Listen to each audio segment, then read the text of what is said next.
आप 12th में हो और बीटेक का प्लान कर रहे हो, या फिर आप ऑलरेडी बीटेक फर्स्ट ईयर में आ चुके हो। अब आप कंफ्यूज हो कि लैपटॉप लेना चाहिए फर्स्ट ईयर में या फिर नहीं। बीटेक में एडमिशन लेते हुए घर वालों का ऑलरेडी बहुत सा खर्चा हो गया है, तो हम उनको लैपटॉप के लिए कैसे बोले। दोस्त कह रहे हैं कि लैपटॉप लेना जरूरी है, लेकिन क्यों जरूरी है, कितना जरूरी है, ये आप एग्जैक्टली समझ नहीं पा रहे हो। अगर ये सभी सवाल आपके भी मन में हैं, तो बीटेक फंडास बाय सनस्टोन का आज का इस वीडियो में आपके ये सारे डाउट्स क्लियर हो जाएंगे कि बीटेक फर्स्ट ईयर में आपको लैपटॉप लेना कितना जरूरी है, लैपटॉप आपका कहां का यूज होने वाला है, और फिर आप खुद डिसाइड कर पाएंगे कि आपको लैपटॉप लेना भी है या फिर नहीं। तो अगर आप चैनल पर नए हो तो बीटेक फंडास बाय सनस्टोन के चैनल को सब्सक्राइब करना बिल्कुल ना भूलें, और अगर हाँ इस वीडियो में दी गई इंफॉर्मेशन आपके काम आती है, आपकी इंजीनियरिंग करियर में हेल्प करती है, तो आप वीडियो को लाइक करना बिल्कुल ना भूलें। So without wasting any single second, let's begin with the video. दोस्तों नोट कर लो, मेजॉरिटी बीटेक कॉलेजेस में लैपटॉप कंपलसरी नहीं होता है। ये कहीं नहीं लिखा होता एडमिशन के टाइम कि पहले ही दिन से आपको घर से एक लैपटॉप भी लाना है। यहाँ पे मैं बड़े बड़े महंगे इंजीनियरिंग कॉलेजेस की बात नहीं कर रहा हूँ, यहां मैं बात कर रहा हूं प्राइवेट इंजीनियरिंग कॉलेजेस की, टियर 3 इंजीनियरिंग कॉलेजेस की, जहां से इंडिया के ज्यादातर बच्चे इंजीनियरिंग करते हैं। महंगे कॉलेजेस वालों का तो ये सवाल ही नहीं होता होगा कि उन्हें लैपटॉप लेना भी है या फिर नहीं, उनके पास तो शायद बचपन से ही उनका लैपटॉप होगा। यहां हम बात कर रहे हैं हम जैसे इंजीनियर्स की, जिनको लैपटॉप लेना मतलब एक अच्छा खासा बजट साइड में रखना होता है। तो laptop is not compulsory by colleges, but engineering के लिए आज की डेट में लैपटॉप लेना अपनी खुद की रिक्वायरमेंट बन गया है। कॉलेज बेशक आपको कुछ नहीं कहेगा आपके पास लैपटॉप है या नहीं, लेकिन इंजीनियरिंग में अगर आप अपनी पढ़ाई और जिंदगी आसान करना चाहते हो तो जी हाँ, लैपटॉप फर्स्ट ईयर से होना काफी जरूरी है। अब जानते हैं कि लैपटॉप लेना बीटेक फर्स्ट ईयर से ही क्यों जरूरी है, कहां का इंजीनियरिंग में आपको इसकी जरूरत पड़ने वाली है। बीटेक एजुकेशन का बुक से ऑनलाइन फॉर्मेट पे मेजर ट्रांजिशन हो गया है।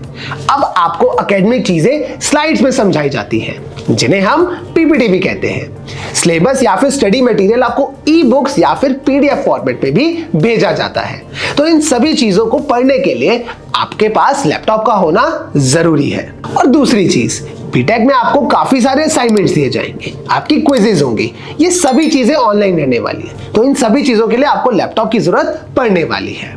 Now the third point is, कई कॉलेजेस में लेक्चर्स YouTube पे अपलोड किए जाते हैं। एग्जाम टाइम में बहुत सी चीजें YouTube लेक्चर्स के थ्रू आप लोग पढ़ते हैं, तो यहाँ पे भी आपको लैपटॉप की जरूरत पड़ने वाली है। Now the fourth point is, बहुत से बीटेक कॉलेजेस में उनका अपना एक ऑनलाइन पोर्टल होता है, जहां आपके attendance, exam dates, syllabus, club activities और बहुत सारी चीजों पर अपडेट्स आते रहते हैं। इन्हें क्विक मॉनिटर करने के लिए भी आपको लैपटॉप की जरूरत पड़ने वाली है। इसके अलावा कॉलेजेस में इवेंट्स होते हैं, वर्कशॉप्स होते हैं, हैकाथॉन्स होते हैं, इसमें पार्टिसिपेट करने के लिए भी आपको लैपटॉप की जरूरत पड़ने वाली है। Now the sixth point is, आप बीटेक चाहे किसी भी ब्रांच से कर रहे हो, बेसिक्स ऑफ कोडिंग आपको फर्स्ट ईयर में हर ब्रांच में ही सिखाया जाता है, तो बिना लैपटॉप पे प्रैक्टिस करे ये सब तो पॉसिबल नहीं है। तो कोडिंग के लिए भी आपको लैपटॉप की जरूरत पड़ने वाली है। इंजीनियरिंग जैसा कि एक टेक्निकल डिग्री है, तो आगे आपको हर ब्रांच में कई सॉफ्टवेयर्स यूज करने होंगे। उन सभी सॉफ्टवेयर्स के लिए आपको 100% लैपटॉप की जरूरत पड़ेगी ही पड़ेगी। सॉफ्टवेयर जैसे मैटलैब, सॉलिडवर्क्स, कोडिंग के सॉफ्टवेयर्स, इन सभी के इंस्टॉलेशन और यूसेज के लिए आपको लैपटॉप की जरूरत पड़ने वाली है। अब आप सब भी यही सोच रहे होंगे कि कॉलेजेस में कंप्यूटर लैब्स तो होंगे ही, ये सब चीजें वहां भी तो कर सकते हैं। तो बिल्कुल कर सकते हो, बट इन सभी में एक ड्रॉबैक आ जाता है। लैब्स में आपको लिमिटेड टाइम मिलता है चीजों को प्रैक्टिस करने का। अब बहुत सी चीजें ऐसी बीटेक में नहीं होती है जिनको सीखने में और समझने में आपको थोड़ा सा टाइम ज्यादा लगता है। तो ऐसी चीजों की प्रैक्टिस और हैंड्स-ऑन आप अपने लैपटॉप पे आराम से अपने कंफर्ट के हिसाब से कर पाते हैं, तो आप इन सब चीजों में ऑब्वियसली अच्छा परफॉर्म करेंगे। तो यहां मैं आपसे कहूंगा कि लैपटॉप इंजीनियरिंग के फर्स्ट ईयर से ही अगर आप मैनेज कर सकते हो तो बहुत ही अच्छी बात है। अगर बाय चांस फाइनेंशियली या फिर किसी और वजह से एकदम से आप लैपटॉप मैनेज नहीं कर पाते हो, तो 2-3 महीने या फिर मैक्स टू मैक्स 1 सेमेस्टर आप बिना लैपटॉप के निकाल सकते हो। कंप्यूटर लैब्स में जाकर, फ्रेंड से लैपटॉप्स लेकर या फिर फोन यूज करके। लेकिन इससे ज्यादा आपको लैपटॉप लेने में इंजीनियरिंग में मेरे हिसाब से लेट नहीं करना चाहिए। मुझे पता है हम में से बहुत से स्टूडेंट्स के लिए लैपटॉप लेना एक बहुत बड़ी बात है, एक बहुत बड़ा खर्चा है।